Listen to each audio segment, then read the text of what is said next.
cas, pourquoi je raconte ça? Parce que le Rebbe Rayetz, il a montré, et le Rebbe Rayetz, il a été mashkia, il a fait Messirut Nefesh pour le Chinour, et ça a commencé avec ses propres enfants. Chaim Livracha. L'histoire qu'on raconte que le Rebbe Rayetz, il a pris un Melamed. Il a pris un Melamed pour ses 3 filles.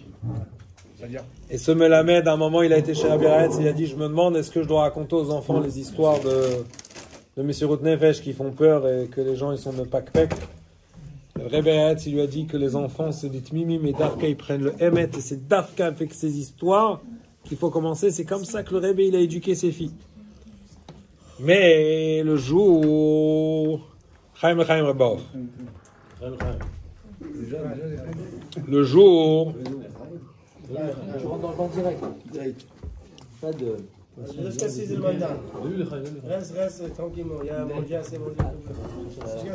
Il dit comme ça, ils sont arrivés le KGB, c'était pas le KGB, c'était la GPO à l'époque. Ils sont rentrés dans la maison du Rabbi Rayatz pour l'arrêter avec toute la brutalité, comme le Rabbi Rayatz il le décrit, comme ils ont fait chez beaucoup d'autres aussi. Et c'était ces 2 agents brutals, comment ils s'appelaient, Nachmanson et Lulav. À un moment, je pense que Nachmanson il rentre et ils sont en train d'interroger le Rabbi Rayatz et d'être méchants avec lui. Et Nachmanson il rentre, il dit, je vous raconte une histoire. Et il dit, mon père et ma mère, ils n'avaient pas d'enfants. Ils ont été à Lubavitch chez le père de lui. Je ne sais pas dans quel mot il a dit. Il leur a donné une bénédiction et me voici, je suis né. Comme ça, il raconte devant le Rabbi Rayatz. À un moment, on raconte Lulav, il bégayait. Et à la fin, Lulav et Nachmanson, leur but, c'était la peine capitale pour le Rebbe Rayatz. J'ai entendu que le Rebbe, il s'est exprimé comme ça, qu'il y en a qui demandent pourquoi on ne voit pas aujourd'hui des nissim comme Kriyat Yam-Souf. Oui, on peut le voir au cinéma, le film, oui, mais des nissim comme Kriyat Yam-Souf, on ne voit pas. Ouais, on voit pas. Il y en a qui disent on ne voit pas. Et le Rebbe, il a dit ce soir-là, que vous savez, ils ont voulu envoyer le Rebbe Rayatz dans le couloir... le Rebbe il dit ça, c'est un S comme chrétien. Ça avait déclaré le Sirah. Oui, j'ai entendu comme ça. Le Rebbe Rayatz, il a dit qu'on raconte que dans un des mamars de Rosh Hashanah, Tavresh Pezaïn, il a parlé au milieu du mamar, il a commencé à parler aucun rapport du Nyan d'Ashgacha Pratit. Et quand il était dans les couloirs, à un moment il s'est trompé de couloir, il voulait faire marche arrière, il a dit si c'est Ashgacha Pratit que je suis dans ce couloir, il est resté dans le couloir qui était éclairé, pas dans le couloir qui était chaud, qu'on devait l'amener à la pièce au fond, on pouvait être tué. Et il dit, si c'était pas parce qu'à Rosh Hashanah, j'avais parlé d'Ashgacha Pratit, j'aurais fait marche arrière. Pourquoi je raconte ça? Que quand ils sont arrivés avec toute la brutalité, c'est marqué dans Yoman, c'est imprimé dans les côtés d'Ibourim, c'est en français. Et ils étaient les sauvages, comment tout ça. Et le Rebbe Rayatz, il s'est montré très ferme devant eux. À un moment, ils ont commencé la perquisition dans la maison.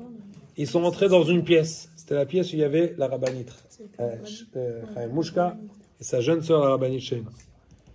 Je reviens, c'est qu'une fois, le Rebbe Rayatz, c'était à Kafot, en 770, dans la petite choule là-haut. Il y a trop de... Ouais, il y a trop, mais tu vois, c'est bon signe, ça veut dire que tu suis.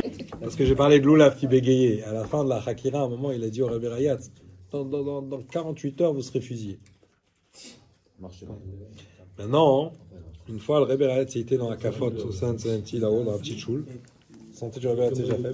Il y avait beaucoup de monde, il y avait beaucoup de buée, il n'y avait pas d'air. Et à un moment, il y a un chassid, il a dit, poussez-vous, il marque eng de Rebbe. Vous rendez étroit le Rebbe. Quoi Il marque eng de Rebbe. Eng. Quelqu'un, il a dit, vous rendez étroit, vous rendez étroit le Rebbe. Et le Rebbe, il a dit, Rebbe a-t-il entendu ça, il a dit, il n'y a aucun juif qui me rend étroit.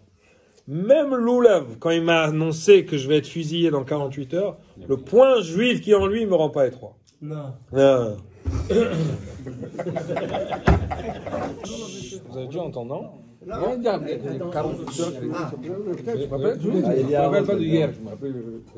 En tout cas, Rebbe Rayatz, ils sont rentrés dans la chambre de ses filles. Et ces deux Lulav et Nachmanson, ils ont commencé à provoquer les filles. Ils ont dit aux filles, pourquoi je parle de ça? Parce que on parle de Chino. Ils ont dit aux filles, à quelle partie vous appartenez? Elles ont dit, nous appartenons au parti de notre père qui suit l'éducation, enfin plus les mots, mais ils ont dit, Ruach Israël Saba. L'éducation, la tradition juive, on est apolitique, on n'appartient pas à un parti politique. Et nous détestons les nouveaux airs modernes, un truc comme ça. Donc, quelque chose, elles ont montré tous vos nouveaux idéologies. C'est des vrais, faut pas les chauffer comme on dit chez nous. Et elles ont répondu comme ça. Après, ils ont dit, ils n'étaient pas contents, ils ont dit, vous nous avez demandé, et ils ont dit pourquoi. Ils ont dit, vous nous avez demandé ce qu'on pense, on vous a répondu. Pourquoi on n'est pas obligé de vous répondre que ça vous plaise ou que ça vous ne plaise pas. Après, l'autre, il s'est un peu excité, il a dit, vous savez, chez nous, on a les moyens de faire parler tout le monde. Même les gens qui ont les cœurs plus serrés, on a des professionnels avec eux. Il a commencé à menacer contre eux. Elle a dit, c'est ça le désastre et la tristesse, c'est que vous êtes des gens que vous savez obtenir ce que vous voulez que par la force. C'est contraire aux gens intelligents, intellectuels. Elles les ont recadrés, comme on dit, gentiment. Maintenant, le Rebbe Rayatz, il écrit dans son Yoman, j'entendais mes filles, j'avais j'avais un plaisir d'entendre comment elles répondent, mais en même temps, j'avais peur pour le danger dans lequel elles étaient en train de se mettre. Ça racontait dans Rishimata. Ok? Non, j'entendais un chassid, quelqu'un qui disait, tu prends deux jeunes filles.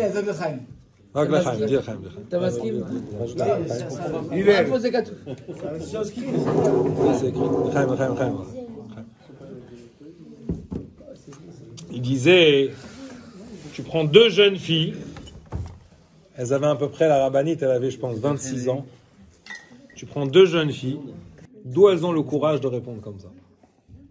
D'où elles ont le courage de ne pas être intimidées? Et lui dit comme ça, quand des enfants, ils ont reçu un kécher et un chinour solide de leur père et de leur mère, ce chinour et ce, vous savez, je lui demandais souvent de faire bringen le Shor Aleph. Il venait en général, Chavdalet Tevet, c'est la date où il était emprisonné. Il racontait toute l'histoire de son emprisonnement, que la plupart d'entre vous, je pense, vous connaissez.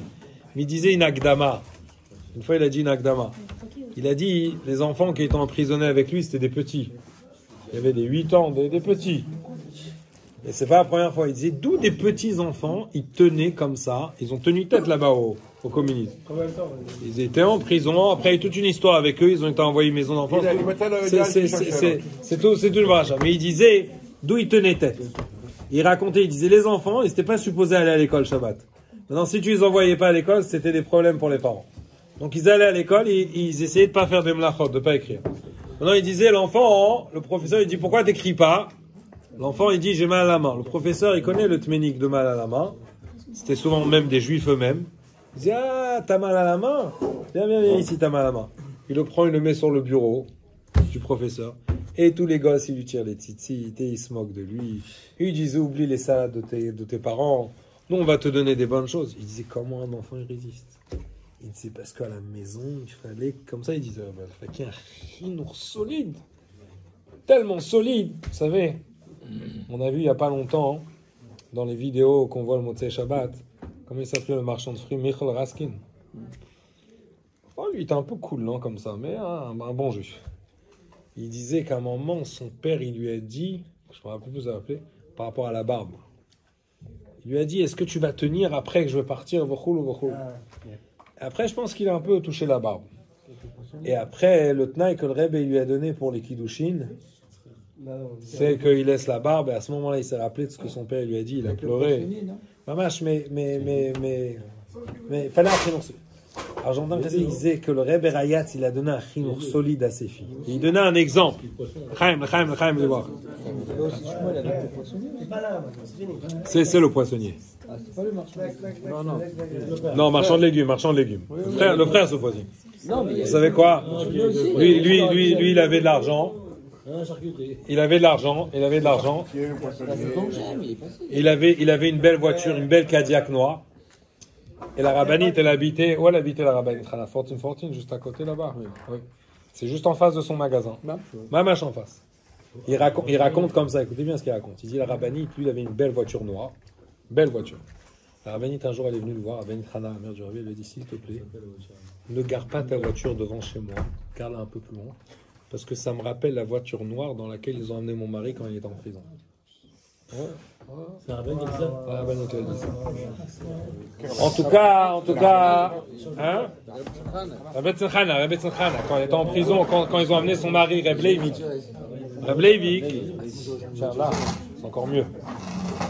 Et en tout cas, je reviens. Il disait, chut, ben certainement. Comment? Il a teint en rouge. Hein? Il a pas teint en rouge, en bleu. En tout cas, comme ça, on dit. Le Rebbe Rayat, quand on voit les lettres, il y a un dernier grotte collège qui est sorti, on voit toutes les lettres qu'il a envoyées à sa fille. Régulièrement, pour son Yom Houledet, ça c'est non, c'est ça, il lui a envoyé une lettre, avec des brachot. Mais pas seulement qu'il lui a envoyé une lettre des brachot, regardez le titre, les titres qu'il dit avant la lettre.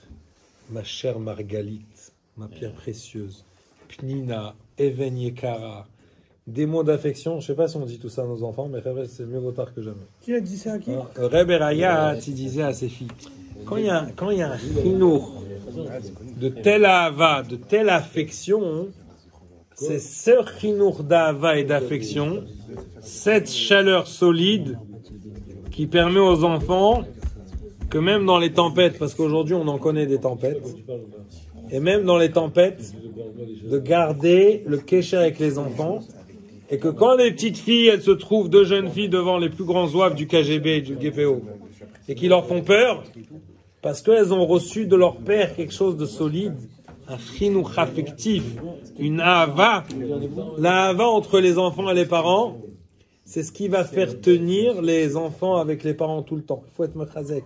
Nous, notre avant vers les enfants, et tous ceux qui ont une possibilité, vous savez, des fois, je vous dis une confidence, il y a des bachrim, il y a des jeunes qui ont des soucis avec leurs parents. Et les parents, ils ne sont pas toujours... Toujours les enfants aussi et les parents aussi. Mifza. Vous savez, il y avait une jeune fille. Non, pas Mifza Chinour. Mifza Kesher, parent-enfant. Hein, même si l'enfant, il te dit, mon père, je sais pas quoi, ma mère, je sais pas quoi. J'ai entendu qu'il y a une fille qui faisait tchouva. Elle faisait tchouva. Il y avait une fille qui faisait tchouva. Et sa mère, elle lui faisait la vie. Elle lui faisait tellement la vie et la guerre qu'elle a décidé de couper avec sa mère. C'était un viva. Elle a toutes les bonnes raisons de couper avec sa mère. Elle est majeure et vaccinée. Elle veut faire Torah mitzvot. Et sa mère, la rend folle. Maintenant, elle a partagé sa situation à des copines. Et ses copines lui ont dit, écoute bien, tu peux pas faire un pas comme ça avant d'aller voir le rabbi. Je fais une akdama. Le rabbi était très proche avec sa mère. Maintenant, le rabbi, il n'a pas vu sa mère pendant longtemps après qu'il a quitté la Russie. Les parents du rabbi, ils n'ont pas vu ton mariage. Il y a une sikha, très belle sikha, où le rabbi, comment ça montre que la dougma des parents, c'est ça qui marque les enfants. Je peux dire, le rabbi, c'est un enfant, c'est un autre guédère, mais le rabbi, il dit que quand il y a eu la guerre, et que les gens ils se réfugiaient, remontaient vers le nord, et qu'il y a des centaines et des centaines de familles qui sont venues à Dniapropetrovsk, à Yekaterinouslav, et qu'il fallait gérer.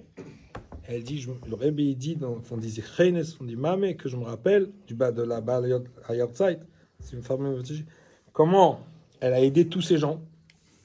Le Rebbe précise, j'ai vu l'enthousiasme avec lequel elle a fait. Comme ça, le Rebbe raconte qu'est-ce qu'il a marqué de sa mère, comment pas seulement elle s'est occupée des gens, mais avec l'excitation avec laquelle elle a fait. C'est-à-dire que le Rebbe, il nous montre dans le Chinour, c'est la dougma qu'on va montrer de ce qu'on va faire. Et le Rebbe, il n'a pas vu longtemps ça, mais on raconte que quand le Rebbe il est venu à Paris en Tafshin Zayin pour chercher sa mère, le jour où la mère du Rebbe il a rencontré à Rue Dieu là-bas, à Paris, j'ai Rue Dieu, le jour où... Oui. Oui, aujourd'hui, Bachim, ils étaient. Shura, la fille. Et il y a eu un retard dans l'arrivée du Rabbi. Et la mère du Rebbe, elle était excitée, si on peut dire impatiente. Il y avait quelques amis qui ont vu qu'elle était impatiente, donc ils sont partis tourner un peu avec elle, jusqu'à que le Rabbi arrive. Après, elle est remontée là-haut. Et après, elle est arrivée. Le Rabbi est arrivé. Elle était assise dans la pièce. Et il raconte là-bas dans l'Yoman que quand le Rebbe est rentré, il a regardé de loin. Et les deux, ils se sont regardés ils se sont fixés des yeux pendant un moment. qu'est-ce que ce regard il disait pendant ce moment-là? Je ne sais pas. Ils se sont regardés. Après, ils sont partis s'isoler pendant un petit moment dans une pièce. Et après, on a vu comment le Rebbe, il a eu un kiboud M exceptionnel quand il était en Amérique. Et le rabbinite, une fois des Chassidim, en yiddish, elle a dit en parlant du Rebbe, Irveis nit vosir farmokt, vous ne savez pas quelle richesse vous avez. On irzog dos nish valir binamame, et je ne dis pas ça parce que je suis une mère, non val zeis dos. Mais parce qu'ainsi c'est comme ça. Alors ils ont dit à cette fille, va demander au rabbi, comment tu peux faire un pas comme ça avec ta mère, est-ce que oui? Elle rentre en échidoute, elle raconte, elle dit au rabbi qu'elle veut couper avec sa mère parce qu'elle a l'espèce de fond. Le rabbi dit, ouais, bah, Torah ça passe avant. Torah ça passe avant. Le rabbi lui a dit, écoutez bien, vous étiez Shabbat au Farbringen quand j'ai fait Farbringen?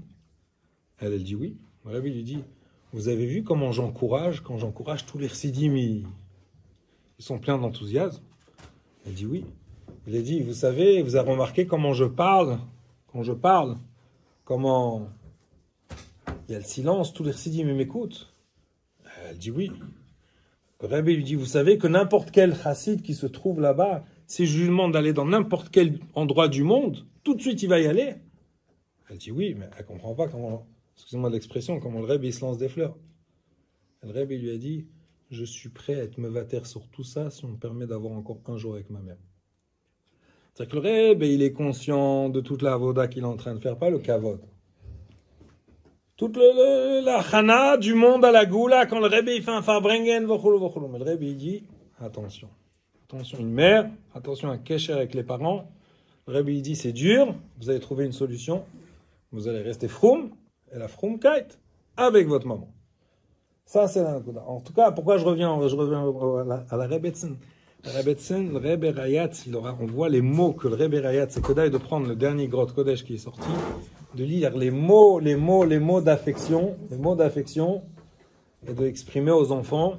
Et ça, c'est ça qui a donné la force à la Rebetzin, que quand elle se trouvait devant ces gens, elle a pu leur montrer, vous voulez détruire le judaïsme, la Russie, vous êtes là pour prendre notre père, mais nous, on vous dit qu'on est des filles, qu'on reste berouach, qu'on appartient à notre père, rien d'autre, et que ça vous plaise ou ça vous plaise pas.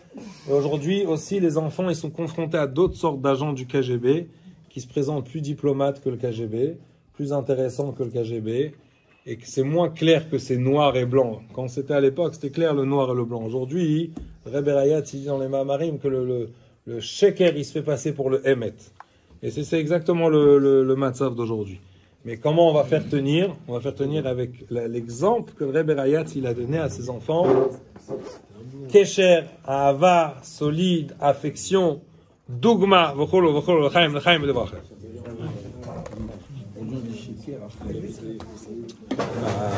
Aïe, aïe, aïe, aïe, aïe, aïe, aïe, aïe, aïe, aïe, aïe, aïe.